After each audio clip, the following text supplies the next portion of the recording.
Bismillahirrahmanirrahim. Ya, Assalamualaikum warahmatullahi wabarakatuh. Kami dari kelompok C yang terdiri dari saya Catur Sugiarto dan Nanda, Dano dan Andika akan melanjutkan presentasi kita tentang chart dan diagram. Di sini kita akan mempresentasikan Gantt chart, use case, activity, sequence, dan class diagram.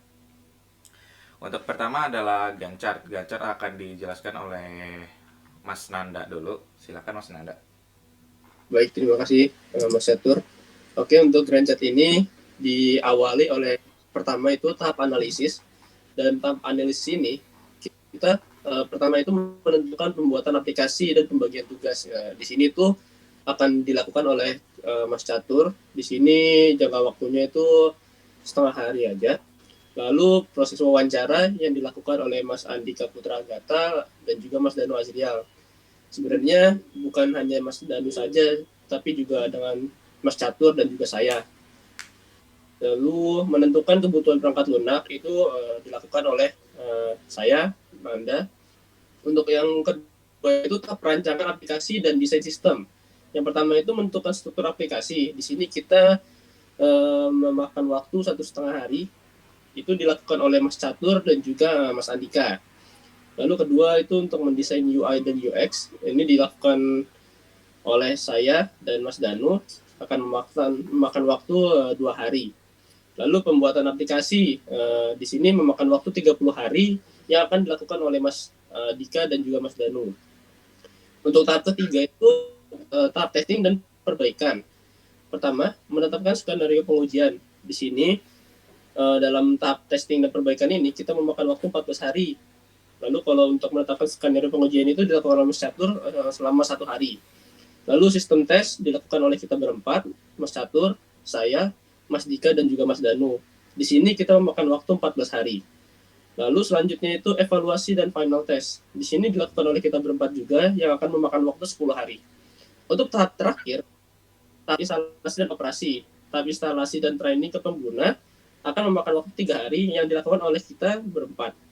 Lalu dokumentasi hasil setelah tahap instalasi dan training ke pengguna, kita akan melakukan dokumentasi hasil yang akan dilakukan oleh saya dan akan memakan waktu 1 hari. Lalu training ke pengguna yang akan memakan waktu 1 hari yang akan dilakukan oleh Mas Danu dan juga Mas Dika. Sudah ya? Oke, dari Gantt chart terima kasih Mas Nanda. Selanjutnya akan membahas soal use case. Untuk use case sebenarnya minggu lalu kan sudah dibahas Pak. Jadi sama seperti penjelasan minggu lalu, si admin update menu, menghapus menu dan update harga, terus ntar login, terus si pelanggan pilih menu, menerima pesanan dan logout. Ini kita masih ada prototipe, jadi mungkin masih ada revisi Pak untuk yang ini. Selanjutnya adalah class diagram. Untuk class diagram sendiri kita seperti yang digambar Pak. Maaf. Untuk class diagram sendiri pada dasarnya class diagram ini mirip dengan flowchart di mana kelas dipresentasikan sebagai kotak dengan 3 persegi panjang di dalam setiap kotak. Persegi panjang atas memiliki nama kelas, persegi panjang tengah berisi properti kelas, dan persegi panjang bawah berisi metode kelas. Umumnya dikenal sebagai operasi seperti yang tertara dengan gambar. Semua kotak saling berhubungan, menu yang berisi ID, menu yang tipe integer, dan juga isi yang menu sendiri. Menu isi saling berhubungan dengan gambar yang terdapat tertera menu ID yang bertipe integer dan lain-lainnya hingga operasi update harga. Ada juga untuk pembeli ini punya nama dengan tipe string, nomor antrian dengan tipe integer, dan dengan operasi gagalkan pesanan dan ubah pesanan. Dan ada Mas Agus yang operasinya ambil pesanan dan ubah pesanan. Selanjutnya adalah kelas pesanan. Kelas pesanan ini terdiri dari nomor pesanan yang bertipe integer, status orderan yang bertipe string, dan operasi tambah menu dan operasi hapus menu. Dan yang terakhir adalah kelas pembayaran. Di kelas pembayaran ini terdapat nomor bayaran yang bertipe integer dan nomor antrian bertipe integer dan tipe pembayaran bertipe string. dengan operasi bayar dan kiasa pembayaran. Oh iya, maaf sebelumnya. Kalau misalnya tipe integer ini berarti kan tipenya di angka-angka gitu, makanya kayak menulis ID itu dia tipenya integer. Terus ada satu lagi string. Di string itu kan dia apa ya? Jadi yang bisa nulis kata-kata gitu. Jadi kan kalau integer khusus angka doang. Kalau string dia bisa nulis huruf kayak nama kan dia nama kayak nasi goreng. Nah, nasi goreng kan ini ada spasi sama huruf gitu. Jadi pakai string. Oke, untuk class diagram sudah dari saya. Selanjutnya adalah activity diagram yang akan dilanjutkan oleh Mas Danu. Silakan Mas Danu. Baik, terima kasih Mas Catur. Sebelum dimulai, saya akan menjelaskan beberapa simbol yang terdapat pada activity di diagram ini. Untuk bulat hitam adalah simbol untuk mulainya diagram ini. Untuk bulat hitam yang terdapat di lingkaran lainnya berarti N atau terminator. Bentuk oval adalah action, bentuk ketupat adalah discussion, dan garis-garis yang menghubungkan antara semua yang disebut ini disebut activity flow. Dan yang paling terakhir adalah friend di activity. Diagram ini disebut Swiss land.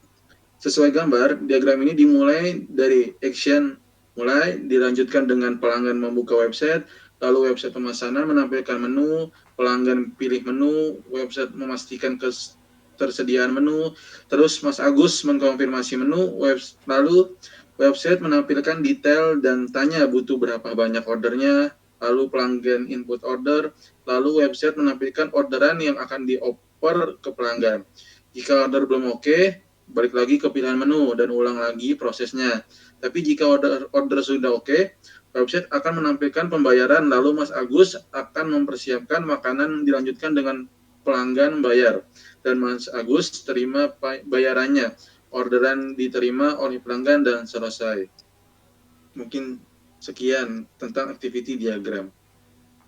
Ya, selanjutnya adalah sequence diagram yang akan dilanjutkan oleh Mas Andika. Silakan Mas Andika. Oke, terima kasih Mas Catur. Selanjutnya saya akan membahas sequence diagram. Secara basis, sequence diagram ini memiliki proses hampir sama dengan activity diagram.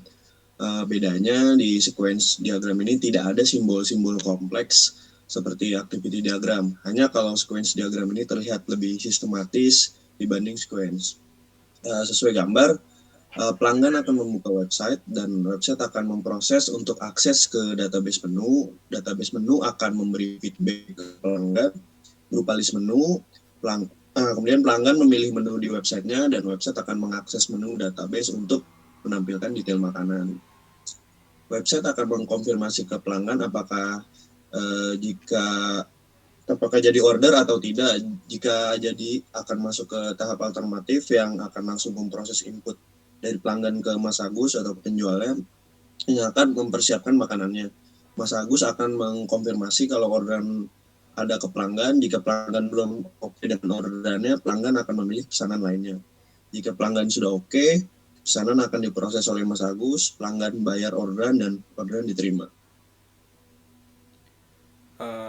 Baik, sudah seperti itu saja Pak untuk Gantt chart dan diagram-diagram kita yang ada updatean minggu ini.